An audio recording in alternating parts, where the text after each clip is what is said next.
king and deliverer. So, in other words, if he's the king, that echoes that. The deliverer from what? The thing is that if to die is to gain, but to live is for the deliverer, is to show that we are living the existence that the deliverer truly is. So that when we're walking around in any of these symptoms right here, because of this spiritual warfare, what are we showing them? That we're not living in Christ. So if we think about this thing, when we're talking about the troubles we was talking about earlier, and please, I don't mean this, but if we're talking about, the troubles in somewhere else, and we're talking about the negatives about the politics and all this stuff, what are we really saying? That God's not got this. That if we don't have hope, we don't have faith. Now the thing is that again, there are things that we should be worried about. And I was thinking about that this morning because I think I don't know what day I had this revelation of how much Facebook and social media was having an impact on my life. And so I guess it was Tuesday that I had wrote, I think I said, after death, what remains? That was my last thing I said. And I've logged off. I've taken it off my phone. Mind you, I've had the temptation. I've had reasons to want to go back on it. But I wanted to re-immerse myself into a world that in reality, nobody really reads what you say. Nobody really listens to what they'll just kind of breeze through. You're trying to connect to people outside of your world, and yet the people around you have no existence in your world. You thought about that. You're living in a what? That's called a lie. Social media is a lie. Why? Because is that the real world? But do you realize to get what you want from social media, what else are you bombarded with? Think about this thing. How much did you know they talked about when the Russians interfered in the last elections and all that? They talked about, do you know where their number one feeding of misinformation was? Social media. Facebook. Social media. To get what you want, they're giving you what they want you to see. And you're seeing it every day. Every time you log on, every time you go there, they'll go, do you know that remember I told you guys, if y'all want to change a thing, if y'all remember this, remember I told you that I've been conducting an experiment. They'll have a news thing come up, right? And it says, California is going to shoot this dude in the head. And it says, 140 people like it, 9,000 people dislike it. Remember what I told you? I started going on them sites, and I started putting dislike on all of them. Do you know what they've changed now? You can't see the dislike. You can't see the dislike. You cannot see it. Now, why did they hide the truth? Anything. Go on I'll show you. They would rather more people. I do it on my work computer. Go on your desktop, and you'll see MSN. In your news stuff. In your news, it'll show you that you can see the likes.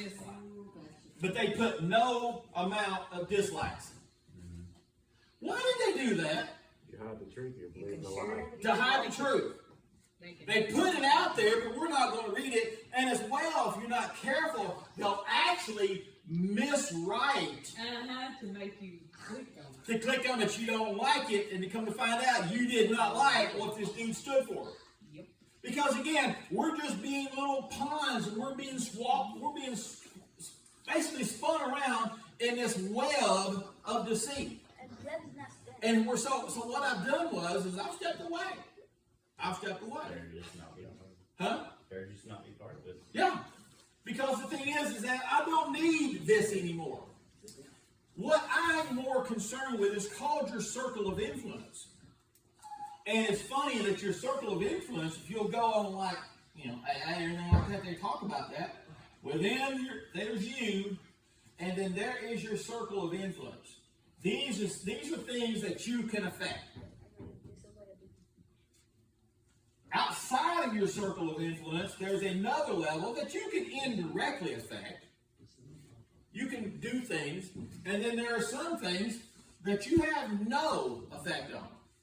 And they talk about how much time we spend here versus here And did you know that the things that we spend the most on, rephrase this, the things that we can affect the most is the things that we're in the least. Think about that. And that's one of the things they talk about is these things. And so within AA, they tell you that you have to establish boundaries. You have to establish boundaries around you. You have to understand what is your scope of influence. And so, Dory, if that is not your scope of influence, and you see this kid run up right down the road doing these things, and you start entering into something, or what if you see two people fighting? A man and a woman fighting. And if he's beating on, got him down, yes, you should separate them. But if you see a husband and a wife yelling at each other in the grocery store, Elizabeth, what should you do?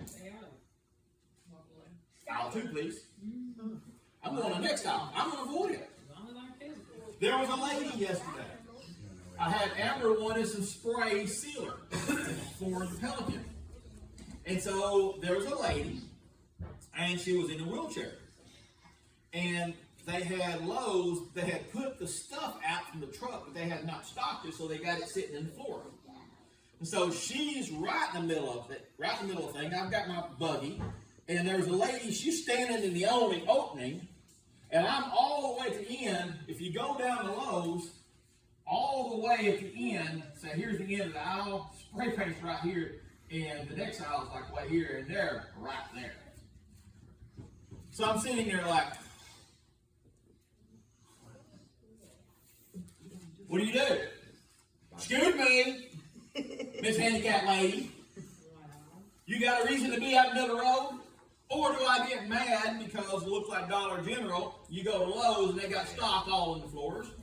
But what would that be? That would be a sign of what? That I am not in charge spiritually. I am not in control of myself. So you know what I did? Fat boy who's trying to exercise says, fat boy, go in and out. So I go to plumb down here to the end, I'll come back here, and go right here and grab what I need, and I'm gone. Easy peasy. Done. You remember we talked about it last week about that thing about catching your breath before you say something?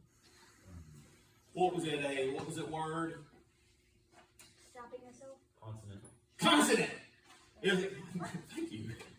It was this consonant. The consonant teaches you to catch your breath before you say something. It's that word, you got to form it. And the thing is that if we would just stop, now that we're aware of all this stuff and all the reasons that all this stuff is going on with us, AJ, it's not a battle between you and Jessica.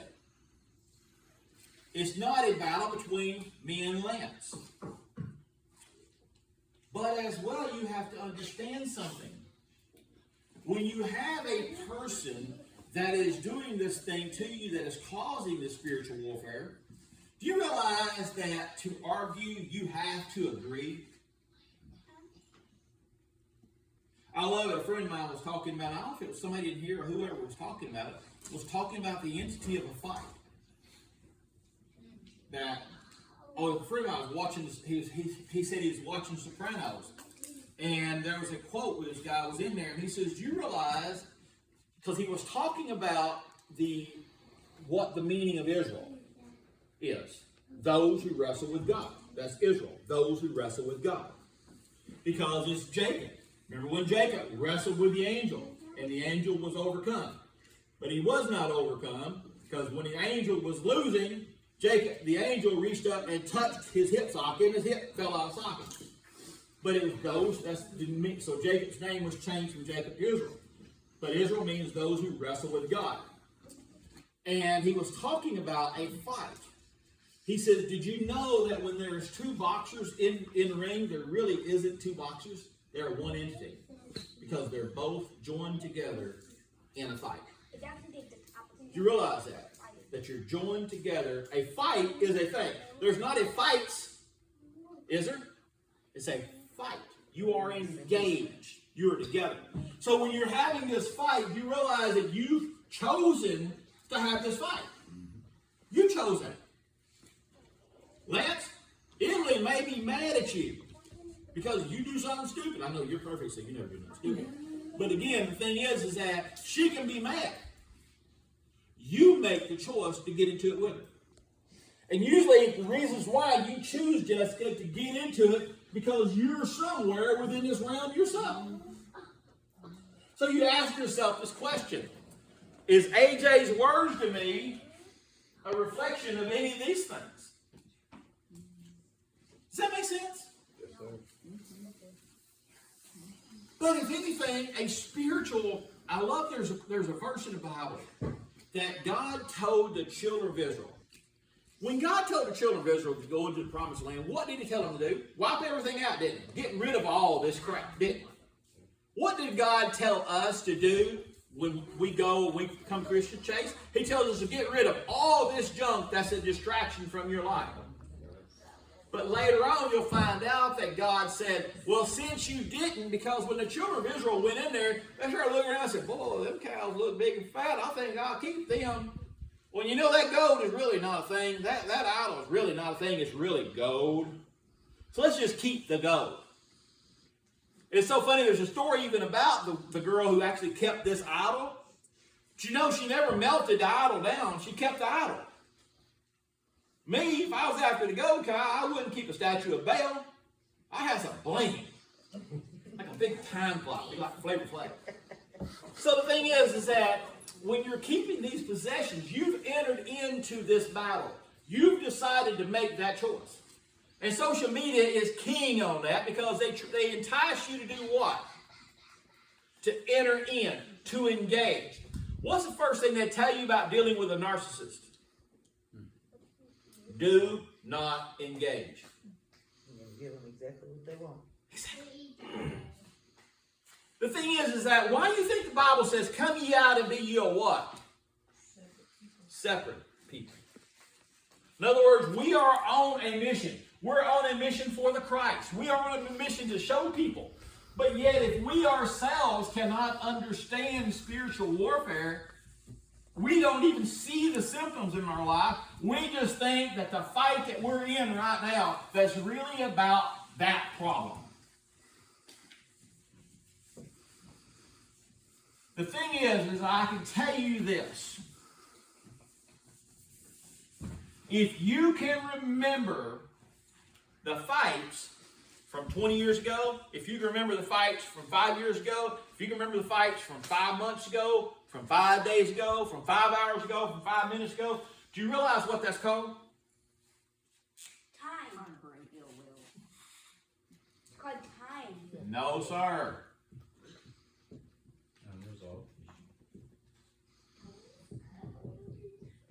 If you can remember a fight, if you can remember something that's made you mad from 20 years ago, do you realize you've not resolved that conflict? We bury the hatchet, but what? We don't forget. Leave the handle sticking out. Hey, if we want it, it's still there. We know where it's at. Think about this thing. Unresolved conflicts. That is a number one sign that you still got problems in your life. Think about that. How many of our problems go from unresolved conflicts? Because unresolved conflicts is number one dependent upon what?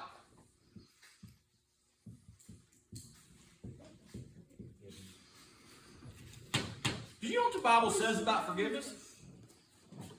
That if you cannot forgive, You can't be forgiven. Who are you? so in other words, if we're walking around these unresolved conflicts because of unforgiveness, or your forgiveness or unforgiveness, if we're walking around with these things because Christ is teaching us the lesson of what? Why do you let go of things? They say that you walk in the realm of forgiveness for you. That forgiveness is you. Did you know that that is a lie? Because it is about whom? Think about this thing.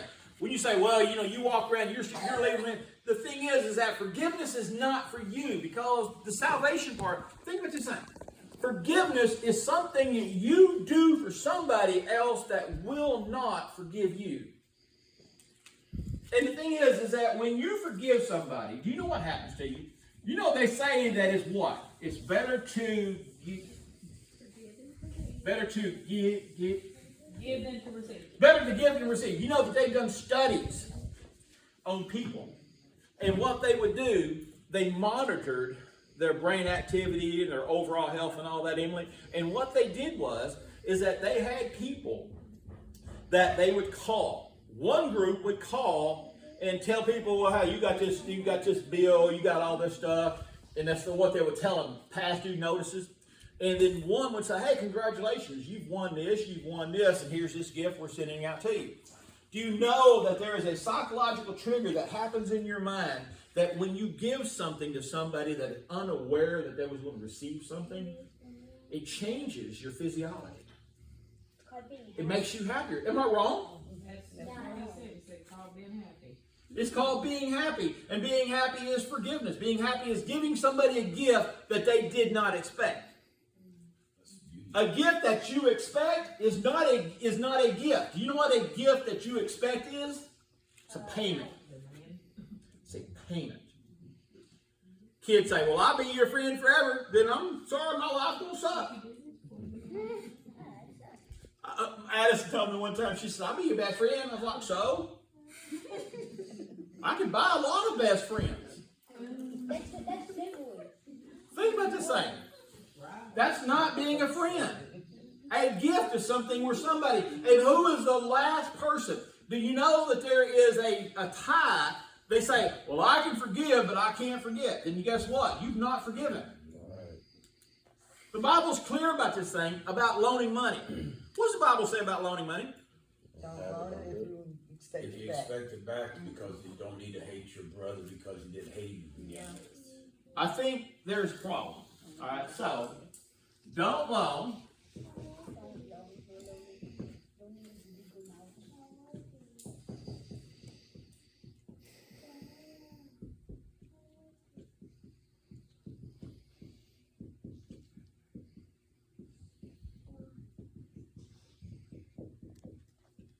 That's probably a decent interpretation. If you can loan it and not expect it back, that's grand. It's even grander that if you can loan it and if you not get it back, you will not sin. That's even grander. Because I knew Chase was never going to give me that bread. Now, Chase all just walks in and gives my wife that bread. Kyle, that don't seem fair, does it? But what does that say? I'm now jealousy. Think what you're saying. Where in that realm am I at? I'm in jealousy. I'm in envy. All these 7 deadly sins, they all are part of the spiritual warfare. Jealous of my brother. Huh? Yeah, he is. He's jealous of my brother. Hey, you just don't worry about it, buddy. So you see what I'm saying? You have to understand something. There is more to stake. Let me rephrase this. There is more at stake than your little bitty rights. A lot more at stake. Your little bitty rights of being right or being insecure or whatever it might be is what he's feeding upon. Remember, if he can't make you bad, he'll do what? He'll distract you. He'll make you busy. You're solving all these problems. You got all this thing going in your mind, and you never realize that he's coming in the back door, and he's just slipping around, and he's finding something, AJ, till he can finally find it. Then all of a sudden he's found it. Think about it. When do you have your most outbreaks? When you're stressed, when you're swamped. So then what, Kai, should we expect when we're stressed and when we're swamped? But how often do we prepare for that attack? We never think about it, do we? Do you enter into this thing all of a sudden you should start being looking? The thing is that yesterday, I'm like Zeke. When I go to Little Rock, I carry a shank. Y'all think I'm lying? I had to go, my wife don't even know. She seen me doing it, she didn't understand why I was doing it.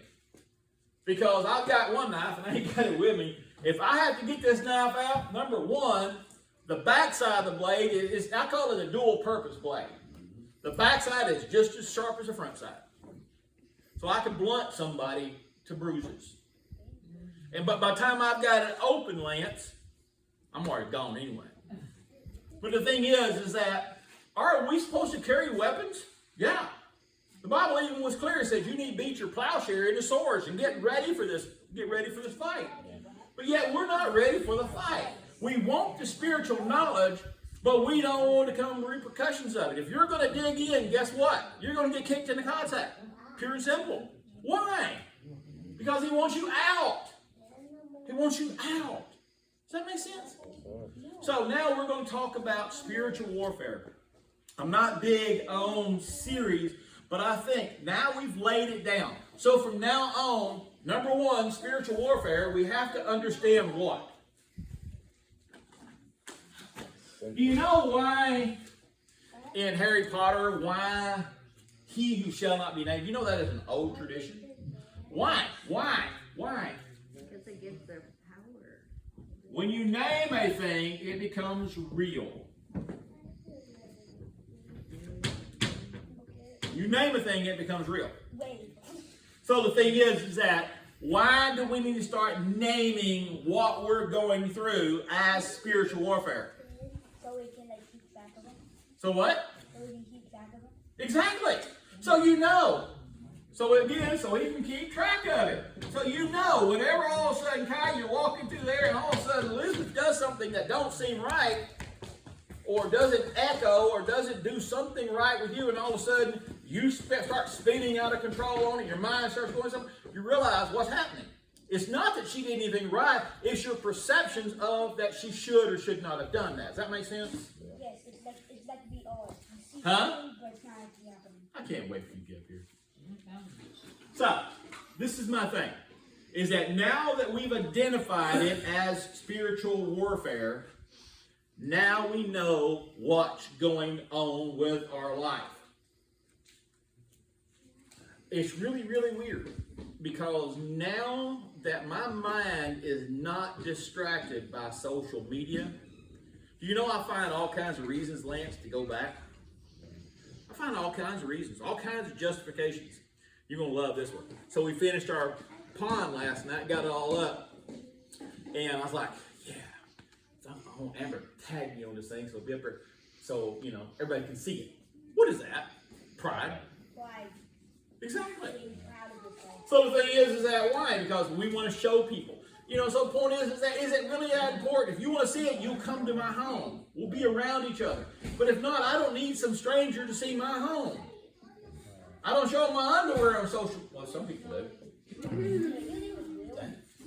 So, now that we've named this thing, now that we know what it is, what does the Bible say in your anger? It says, do not what? Do not sin while you're angry. So you can be okay, right? You can sin, but you can't do bad stuff. What? Get up here and tell me this louder. Wait, not sin. You can be angry, but you can't sin while being angry. So define that. Define it. So I can be angry, but I can't sin. So you can be mad, right? So that you can be mad, but don't like. Exactly. Break something. Don't like. Don't punch I the can't counter. wait for you. No, don't punch the counter. That's fine. Lance, you're out of the job. So Lance was like, good. I didn't want the job anyway. So you see what I'm saying? It's the spiritual warfare. This is what we're entering in. We better start getting our minds going. Recognize these things. This is going to be a line of study we're going to be on for a while, because we're going to go deeper. We're going to get lots deeper than where we were. We have to understand truths. You can say, well, you know, you don't like this, you don't like this. It doesn't really make a difference. Is what you're saying and what you're acting a reflection that you're under spiritual warfare? The other thing is you have to be aware of, what if you walk into a room and two people are entered into spiritual warfare? Do you know that there is a formula for that? What do you do when you walk into it, or you start dealing with a person that's dealing with spiritual warfare?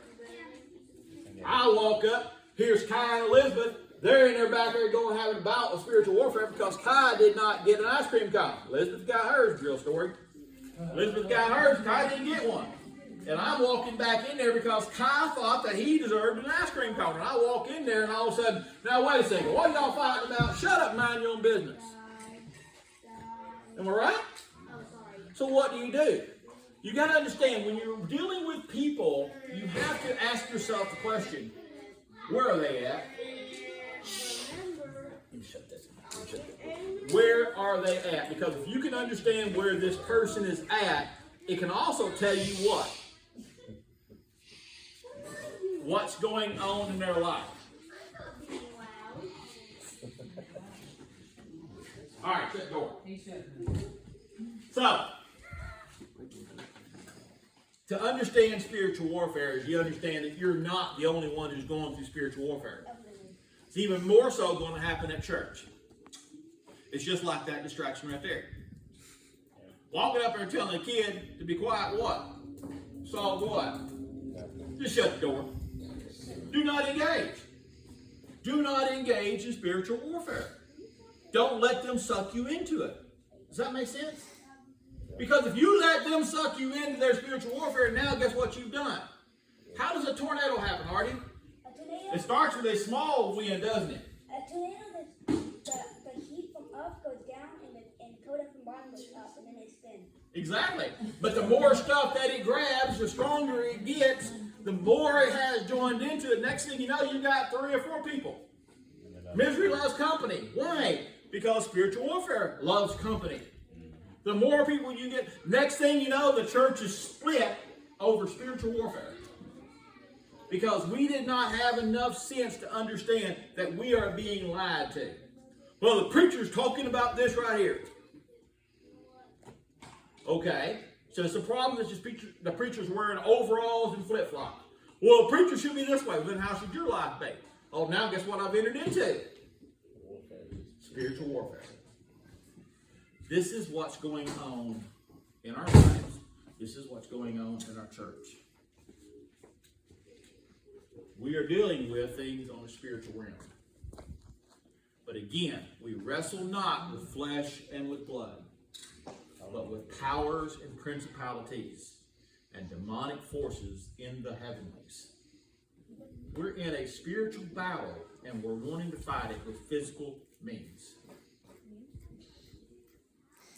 How many times have you heard this or said this? Man, if the devil was a guy, you realize how futile of a statement that is? You're wrestling with forces that are beyond us. And we go into a fight unarmed. So we're going to talk about this thing. Now that we know this thing, now we've talked about it, we've understood the symptoms. Next week we're going to dig deeper into the symptoms. But I need you to ask yourself this question. Are you ready for this journey? Because if you're wanting to go deeper, you're wanting to have a grander understanding, a more of a balanced awareness of really what's being said, you're not going to get there without facing opposition. And your opposition is going to be from those who love you the most. Think about that. Your opposition is going to come from those who love you the most. Because think what you're saying. Who's it going to hurt you worse, AJ? Some person walking down the road say something about you, or say Dory. Technically, it doesn't hurt you, it just feels bad. So who's he going to use? So we have to be aware of these things. We have to start being prepared for these things. We have to understand that there is things going on around us that we do not understand. Just a thought. AJ, dismiss us, please.